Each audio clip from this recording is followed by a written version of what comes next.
In order to shape the behavior of employees, we can provide reinforcement, rewards, or punishment, or a third alternative, provide neither. Let's take a look at shaping behavior.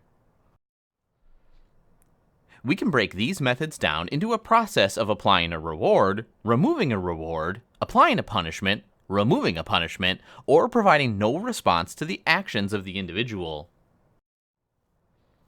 So, what's the value of understanding the four methods of shaping behavior? If we understand each of the four methods, we can use them to cause workers to act in ways that are conducive to the improvement and ultimate success of the organization. If we apply a reward, we're using the concept of positive reinforcement. Positive reinforcement is providing a reward in return for constructive action on the part of the subject.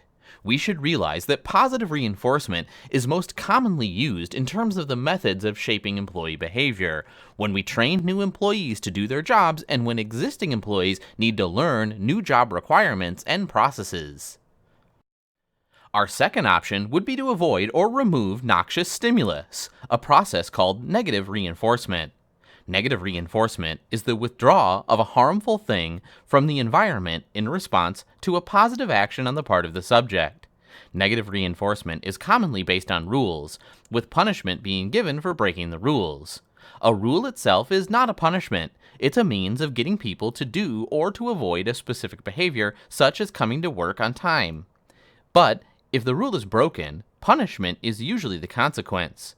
We should realize that negative reinforcement is commonly used during new employee orientation to make sure employees know the expected behaviors and consequences for breaking the rules. We certainly don't want to punish employees for breaking a rule they don't know exists. In contrast to reinforcement, we may punish bad behaviors.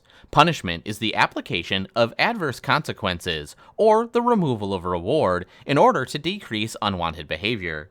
One method of punishment would be to remove a reward as a result of people doing something that they shouldn't have done. Think of taking away the car keys of a school-age driver who does something wrong. Or, let's say our organization has a policy of providing free parking for our workers in a crowded downtown area. We might take away parking privileges of an individual who continually harasses other workers in the parking lot. Alternatively, we can provide a noxious stimulus, which is also considered to be a punishment. By suspending a worker, we're applying a noxious stimuli, or a negative response. The negative response received by the worker is designed to cause the decline in the behavior that was created such a consequence. In other words, punishment can be the application of something bad, a noxious stimulus, or the removal of something good, a reward. Extinction is the lack of a response, either positive or negative, in order to avoid reinforcing an undesirable behavior. You may have heard the phrase, ignore it and it will go away. How does a lack of a response cause behavior to be shaped in a way that we desire? Employees will sometimes exhibit problem behavior to cause a reaction from the manager or fellow employees. The employee who exhibits the behavior may delight in causing others concern or consternation.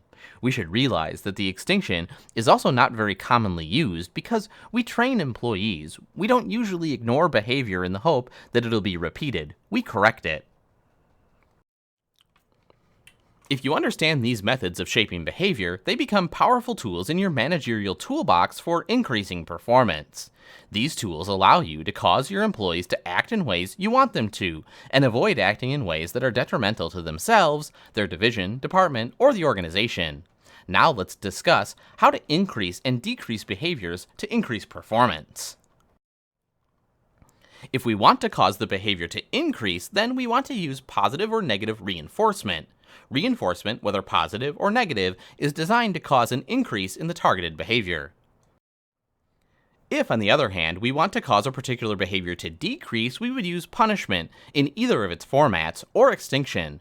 Punishment and extinction are designed to cause a targeted behavior to decrease over time.